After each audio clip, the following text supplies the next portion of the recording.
Assalamualaikum warahmatullahi wabarakatuh. Salam dan bahagia. Perkenalkan, nama saya Junifar. Saya adalah calon guru penggerak angkatan ke-6 dari Provinsi Papua, Kota Jayapura. Asal sekolah saya SMP Negeri 3 Jayapura. Berikut ini saya akan melakukan proses coaching supervisi akademik kepada rekan sejawat saya. Mari saya akan perkenalkan dengan rekan sejawat saya. Selamat pagi Ibu. Pagi. Silakan perkenalkan diri. Ya, baik. Terima kasih untuk Ibu Junifar. Perkenalkan, nama saya Fitri Nur Aini. Saya guru mata pelajaran PPKN Pendidikan Pancasila dan Kewarganegaraan di SMP Negeri 3 Jayapura. Oke, berarti hari ini kami akan melakukan proses coaching. Berikut proses coachingnya. Baik, selamat pagi Bu Fitri. Iya. Untuk supervisi kali ini saya akan masuk di Ibu punya kelas. Sebelumnya ada beberapa hal yang perlu saya sampaikan atau saya tanyakan kepada Ibu. Apa kabar Bu hari ini? Alhamdulillah luar biasa. Luar biasa, ini selalu luar biasa. Iya, Pak, ya. semangat. Ibu. Oke. Pertanyaan-pertanyaan ini akan berhubungan dengan yang akan Ibu lakukan di kelas. Jadi silakan menjawab sejujurnya. Oke. Pertanyaan pertama saya, untuk pembelajaran kali ini apa tujuan pembelajaran Ibu? Yang di materi ini kan tentang karakteristik daerah dalam kerangka NKRI. Jadi yang saya masukkan di TP1 itu tentang anak-anak ini, peserta didik ini menghargai dan memaknai tentang karakteristik atau perbedaan keberagaman yang ada di Indonesia. Jadi pertama saya kasih mereka dulu pandangan tentang keberagaman itu kan ada berapa di Indonesia, mulai dari keberagaman suku sampai di keberagaman antar golongan, seperti itu. Tujuan pembelajarannya supaya mereka lebih Memahami dan menghargai. Oh, iya. Metode apa yang Ibu gunakan untuk pembelajaran kali ini? Ya, untuk metode yang saya terapkan untuk di TP1 dengan TP2 ini saya menerapkan diferensiasi. Ya, discovery learning, di mana saya melihat sebelumnya kan saya memberikan dulu asesmen, jadi saya tahu anak-anak ini lebih condong kemana. Ternyata kebanyakan mereka lebih condong ke visual, jadi mereka lebih senang melihat gambar, dan sehingga saya merubah awalnya yang saya akan lisan. Akhirnya saya memprint beberapa gambar-gambar sesuai dengan keberagaman mulai dari keberagaman suku, kemudian agama, ras. Jadi saya taruh gambar-gambarnya, suruh mereka melihat, oh ini suku mana, oh, ini keberagaman apa, seperti begitu. Jadi akhirnya pas ketika saya kelompokkan itu tidak semuanya yang mahir dan memahami saja, tapi akhirnya beraneka. Jadi yang awalnya cuman hanya tahu gambarnya saja, oh iya berarti saya sudah tahu, oh gambar ini tuh ras ini, seperti begitu. Baik, ya, jadi yang awalnya yang ada anaknya yang pintar, oh memang saya tahu sekali ras Mongol ini seperti ini begini, tapi ketika dikelompokkan akhirnya sama, akhirnya semuanya rata dan mengetahui. Oke, berarti sumber belajarnya dari Gambar. buku gambar yang ada gambar yang gunting tadi Iya. ya Ibu ya. Oke, itu sekaligus menjawab pertanyaan saya, bukannya sumber belajar dan alat yang digunakan. Iya. Oke, baik. Jadi di pas 2 kali pertemuan itu saya meminta izin untuk anak-anak membawa HP sebagai sumber belajar juga, karena kan ada beberapa yang tidak ada di buku. Iya. Caranya bagaimana mereka bisa mendapatkan jadi dari internet seperti Oke, itu. berarti sumber belajarnya banyak ya. Iya. Selain yang di gambar, ada juga dari informasi dari internet. Oke, jadi persiapan tertulis apa yang Ibu gunakan? Yang tertulisnya kemarin itu kan saya cuma kasih gambar, kemudian mereka mencari. Yang kesulitannya itu kan kalau yang tertulis itu mereka mencari asal sukunya.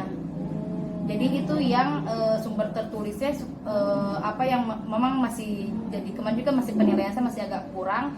Jadi sumbernya mungkin mereka juga tidak tahu, karena sukunya saya tidak ambil yang gampang, misalnya yang sudah lumrah mereka tahu, tapi saya ambil suku-suku dari daerah-daerah yang ternyata mereka baru tahu kemarin, seperti itu. Jadi tertulisnya sebetulnya yang harus pengetahuannya memang harus digali betul-betul itu sumber. Iya, jadi berdasarkan itu berarti perkiraan Ibu nanti ini materi yang akan disampaikan ini akan mudah atau sulit? Kalau sebetulnya kalau mereka ikuti alurnya dari awal itu akan memudahkan sebetulnya.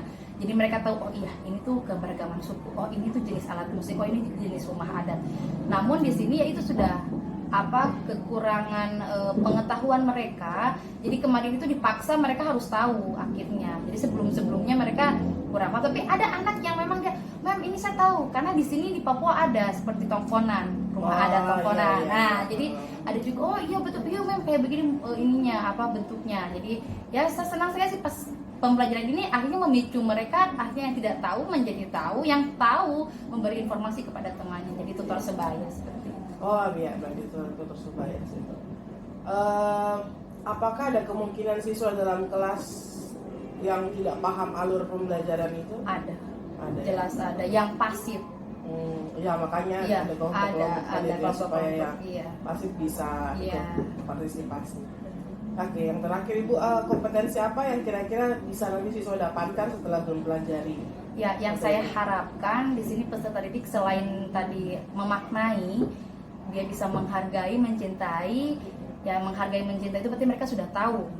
Jadi kan di situ kemarin saya memang tidak yang hanya di Papua saja supaya mereka lebih berkembang jadi di semua provinsi supaya mereka jangankan dulu keberagamannya, provinsinya pun ada juga yang tidak tahu ada berapa provinsi di Indonesia. Nah, setelah pembelajaran ini dari mulai provinsi Jawa sampai di Papua sudah diterapkan, yang saya harapkan ya mereka bisa mengulangi lagi apa yang sudah dipelajari dan berharap bisa memahami secara keseluruhan.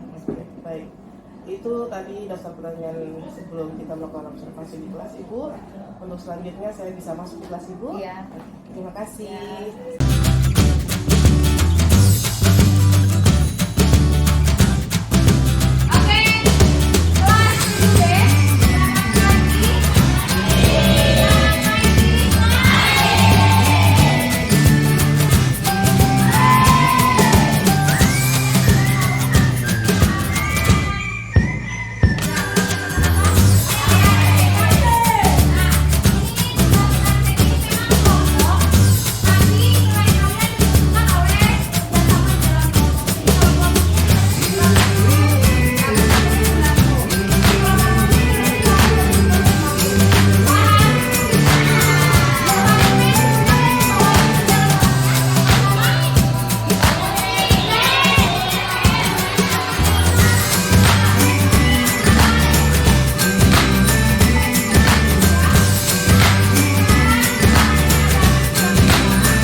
Baik, Ibu Fitri, saya sudah masuk di kelas Ibu, sudah mengikuti proses pembelajaran yang ada.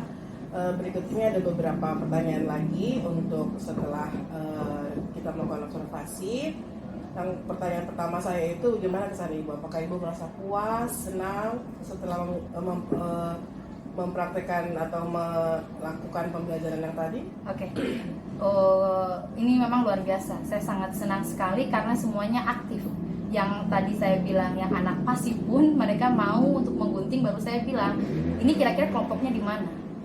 Yang kamu gunting ini jenis apa? Nah, akhirnya secara tidak langsung mereka senang dengan itu. Oh mem, ini kayaknya gambar ini tuh di keberagaman agama mem, karena ini ada gambar tempat ibadah. Nah seperti itu. Jadi kesannya saya luar biasa. Anak-anak juga akhirnya jadinya yang suasananya kan biasanya PKN itu mereka bosan karena teori terus. Akhirnya saya berikan gebrakan baru dengan ada yang lain ya. Ada yang akhirnya mereka aktif semua. Yang tidak pernah tugas akhirnya hari ini tugasnya terkumpul dengan baik. Jadi kesan dan pesannya mudah-mudahan kedepannya saya juga bisa lebih berkembang lagi dan anak-anak lebih semangat lagi untuk belajar. Supaya nggak bosan gitu. Supaya nggak bosan. Pelajaran PPKN ya. Betul. Seperti ini ya. Siap. Proses pembelajaran yang Ibu lakukan tadi apakah semua sudah sesuai dengan RPP yang Ibu buat? Ya, sudah sesuai dengan langkah-langkahnya. Ya, langkah-langkahnya. Oke, berarti benar-benar tercapai ya, apa yang menjadi tercapai. tujuan Ibu di dalam RPP tersebut. Apakah ada kesulitan yang dihadapi siswa? Ada. Seperti saya sebetulnya sudah info berulang-ulang, ada satu kelompok di dalam satu kelas yang memang tidak membawa alat dan bahan. Itu yang menjadi kerepotan untuk saya, karena memang kalau tidak bawa alat dengan bahan, sedangkan semua kelompok ya mereka pakai juga, jadi tidak bisa kita baku pinjam-pinjam. Jadi itu yang membuat penilaian menghambat teman-teman yang lain. Mengatasinya gimana? Kebetulan ada beberapa kelompok yang bawa lebih. Nah, jadi saya pinjamkan dengan catatan besoknya mereka harus mengganti. Seperti kan pakai kertas asturo itu yang mereka tidak bawa, itu kan sangat menghambat karena kan harus ditempel di kertas asturo. Betul. Seperti itu. Kalau ini tadi buat siswa, kalau buat Ibu sendiri mengatasi anak-anak di kelas, karena tadi kan kesana kemari ya, ada nggak kesulitannya? Ada, sangat ada. Karena kan di kelas itu ada anak yang memang aktif, super aktif, tidak bisa mendengar. Iya, jadi ketika sudah seperti itu, saya suruh temannya di situ, suruh dia duduk dan dia cari jawabannya, pinjamkan HP-nya supaya dia cari jawabannya. Jadi teman-temannya yang sudah paham, sudah mengerti, tinggal gunting saja, anaknya yang cari jawaban. Jadi akhirnya dia duduk. Karena kalau tidak selesai, satu kelompok tidak dapat nilai. Seperti itu ya Bu ya. Oke, terakhir Bu, Ya. Kalau sudah seperti ini Ibu sudah sesuai dengan RPP tadi, kira-kira apa yang masih perlu Ibu kembangkan lagi untuk pembelajaran ke depannya? Karena ini kan baru tema ini, mereka antusias ya. Betul. Apakah tema-tema selanjutnya mereka tetap antusias? Ya, itu yang saya maunya kan. Kalau kemarin ini saya yang masih membuat bahannya, mereka cuma bawa alat. Yang saya mau itu untuk kedepannya mereka yang sendiri yang bawa alatnya, yang bawa bahannya, mereka sendiri yang mau yang mana yang mereka mau buat. Iya. Saya maunya seperti itu. Kalau sekarang saya masih mencoba, saya maunya mereka yang cari, mereka yang kerjakan. Jadi saya cuma hanya untuk fasilitator saja lah. Iya betul. Untuk cuma mengawasi saja. Ya. Oke, baik. Terima kasih banyak Bu Fitri atas waktunya. Semoga kedepannya apa yang tadi Ibu harapkan, yang perlu dikembangkan kedepannya itu bisa tercapai ya. Iya.